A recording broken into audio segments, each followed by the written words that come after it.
اولاد کے لیے بھی ہمیں قرآن و سنت میں دعائیں سکھائی گئی ہیں اور ان کا بھی اہتمام کرنا چاہیے، اور انسان اپنی زندگی کا بہترین سرمایہ اپنی اولاد پر خرچ کرتا ہے، اور اپنے بعد بھی ان کے لیے ہر طرح کی راحتیں اور نعمتیں چھوڑ کر جانا چاہتا ہے۔ لیکن اگر اولاد نیک ہو تو وہ والدین کے لیے صدقہ جاریہ بھی بنتی ہے، اور والدین کے خون پسینے کی کمائی کو ان کی زندگی میں اور ان کی زندگی کے بعد بہترین جگہوں پر استعمال کرتی ہے۔ لیکن اگر اولاد بگڑی ہوئی ہو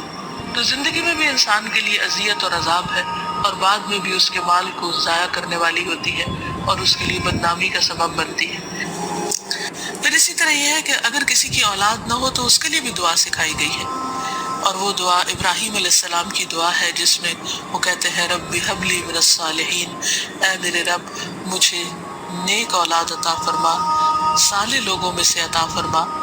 فبشرناہ بغلام حلیم، تو ہم نے اسے ایک بردبار بیٹے کی بشارت دی، یعنی اللہ سبحانہ وتعالیٰ نے ان کی دعا سن لی، اور یہ دعا بہت عرصے کے بعد سنی گئی تھی لیکن بہرحال سن لی گئی۔ ابراہیم علیہ السلام اللہ کے دوست تھے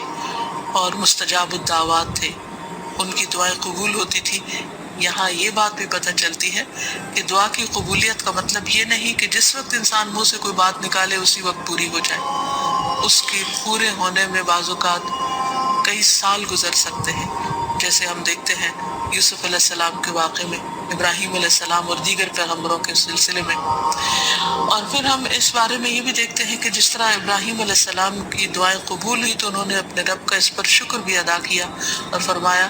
الحمدللہ الذی وہب لی علی الکبر اسماعیل و اسحاق ان ربی لسمیع الدعاء، کہ اللہ کا شکر ہے جس نے مجھے بڑھاپے میں اسماعیل اور اسحاق جیسی اولاد دی، بلا شبہ میرا پروردگار دعائیں سننے والا ہے۔ اس لیے اولاد کی طرف سے کبھی بھی مایوس نہیں ہونا چاہیے، نہ ہونے کی شکل میں بھی اور ہونے کے بعد ان کی نیکی اور خیر اور بھلائی کے سلسلے میں بھی۔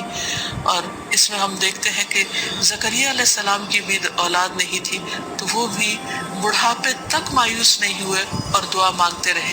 اور اس سلسلے میں آتا ہے کہ وہ جب دعا مانگتے تو کہتے رب ہب لی من لدنک ذریۃ طیبہ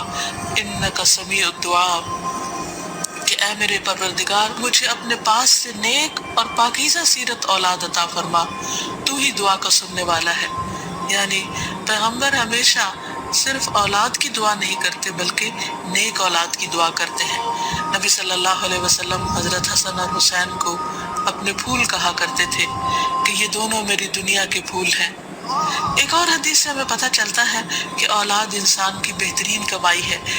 فرمایا ان اولادکم من اطیب کسبکم، تمہاری اولاد تمہاری سب سے بہترین کمائی ہے، بس اپنی اولاد کی کمائی میں سے کھاؤ، یعنی وہ انسان کے لیے حلال ہے، جائز ہے۔